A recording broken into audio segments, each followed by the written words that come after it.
नमस्कार दोस्तों, आप देख रहे हैं ज्ञान संवाद और मैं आपका दोस्त ज्ञान प्रकाश। भारत इस समय गहरे संकट के दौर से गुजर रहा है।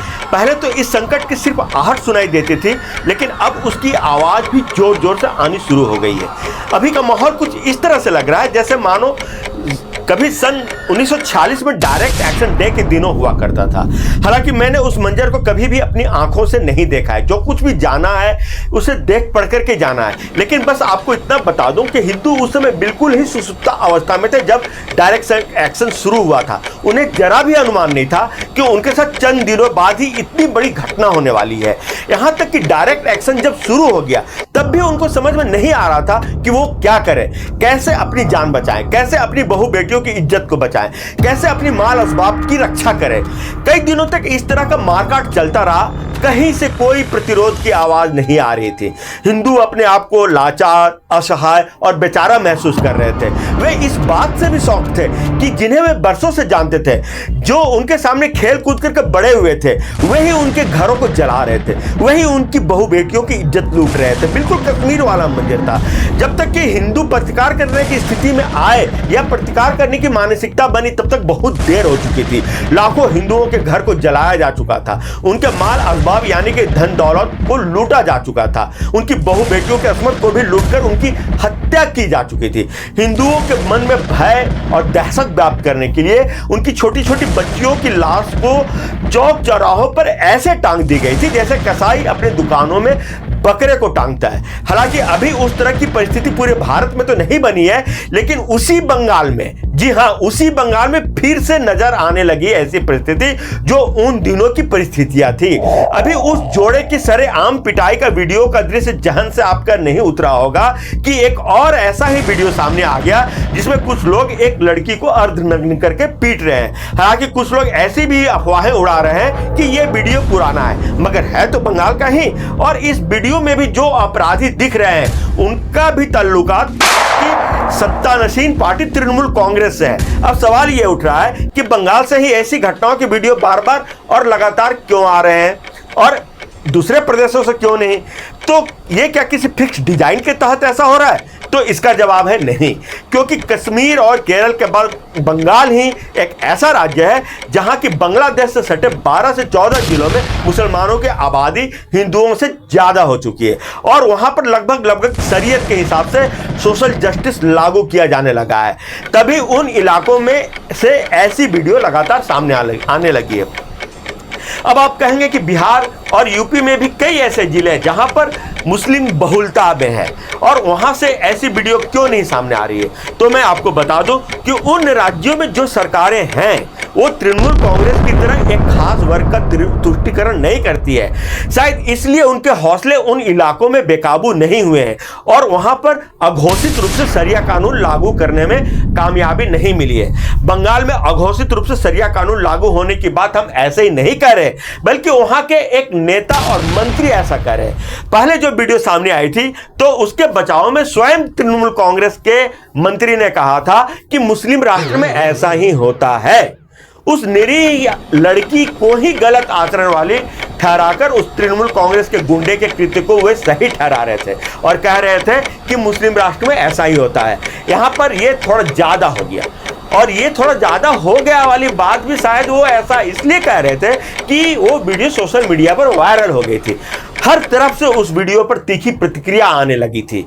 अब आते हैं अभी हाल ही में 2 दिन पहले दिए गए एक राज्य मंत्री और कोलकाता के मेयर फरहाद हाकिम के उस बयान पर, जिसमें वो साफ साफ कहते सुने जा रहे हैं कि जो गैर इस्लामिक लोग हैं वे बड़े बदकिस्मत वाले हैं, उन्हें मरने के बाद जन्नत नहीं मिलेगी। इतना ही नहीं, वे ये भी कह रहे हैं कि जो गैर मजहबी लोग हैं, मतलब कि उनका इशारा साफ साफ हिंदुओं की तरफ है, क्योंकि बंगाल में तो सिख और ईसाई तो नाम मात्र के भी नहीं है, या ये कह सकते हैं कि नाम मात्र भर है। उनको इस्लाम में आने की दावत दी जानी चाहिए, या उनके शब्दों में दावत इस्लाम दी जानी चाहिए।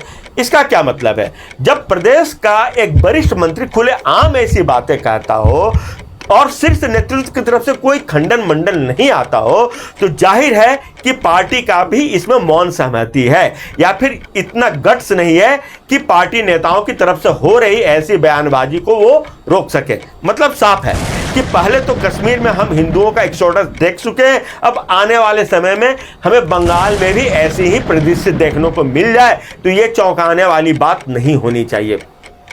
अब आप कहेंगे कि आप खामखा डराने वाली बात कह रहे हैं, तो आप शायद भूल गए होंगे कि जब कश्मीर से कश्मीरी पंडितों का पलायन हुआ था तब भी इसी तरह का माहौल था।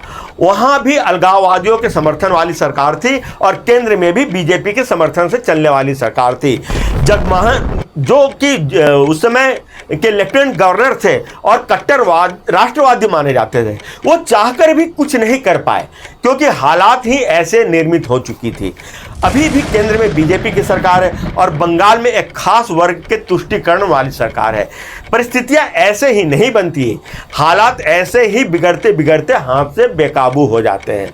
बंगाल में अभी भी कई सारे ऐसे इलाके हैं जिसे नो गो जोन कहा जाता है, मतलब जहां राज्य की पुलिस नहीं जा सकती है।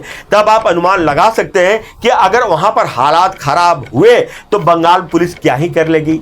आपने खबरों में तो देखा ही होगा कि मुर्शिदाबाद या मालदा के इलाकों में अफीम की खेती चोरी छुपे धान के खेतों के बीच कई वर्षों से की जाती रही है और जब ऐसे मामले खबरों में आते हैं तो पुलिस को मजबूरन वहां जाना पड़ता है क्योंकि वो गांव के बाहरी इलाकों से ही चक्कर लगा करके वापस आ जाते हैं क्योंकि उन्हें गांव के बॉर्डर के अंदर घुसने ही नहीं दिया जाता है। मगर मीडिया का कोई आदमी वहां जाकर के रिपोर्टिंग करना चाहे तो वो जान पर खेल कर भी मौके पर जाकर रिपोर्टिंग नहीं कर सकता है। तो ऐसे हालात है बंगाल के। संदेश खाली के बारे में तो आपने बहुत कुछ पढ़ा और सुना ही होगा। बिना किसी राजनीतिक सरपरस्ती के कोई भी एक गांव का मामूली गुंडा इतना बड़ा रैकेट नहीं चला सकता है क्योंकि कट मनी नीचे से ऊपर तक जाती है। आपने सीबीआई और ईडी के अधिकारियों पर हमले की खबर तो आपने कई बार देखे और पढ़े सुने होंगे, जो कि बंगाल से लगातार आते रहते हैं। यहाँ तक कि कई बार सीबीआई के अधिकारियों को कस्टडी में लेने की भी खबरें आपने सुनी होगी, उनके ऊपर एफआईआर दर्ज करने की भी बात आपने सुनी होगी, वो भी जांच के नाम पर महिलाओं के साथ अभद्रता करने के झूठे आरोपों पर। लेकिन बंगाल में यह सब संभव है और केंद्र सरकार भी सब कुछ राजनीतिक गुणा भाग को देखते हुए धृतराष्ट्र की तरह आंखों पर पट्टी बांध करके देखने के लिए विवश है। यही व्यवस्था 1920 के दशक में हुए मोपला दंगों के दौरान थी। यही व्यवस्था 1946 में डायरेक्ट एक्शन डे के दौरान थी। यही व्यवस्था 1947 में देश के बंटवारे के दौरान थी। 90 के दशक में कश्मीर से हिंदुओं के निर्वासन के दौरान भी यही व्यवस्था थी। अब लगता है कि इसी कड़ी में बंगाल का भी नाम जुड़ने वाला है। आप देख रहे हैं ज्ञान संवाद और मैं आपका दोस्त ज्ञान प्रकाश। और जाते जाते मैं आपसे एक छोटी सी गुजारिश करता जाऊं कि अगर ये वीडियो आपको जरा भी पसंद आ रहा हो तो प्लीज इसे लाइक और शेयर जरूर करें और हाँ, चैनल को सब्सक्राइब करना ना भूलें। धन्यवाद।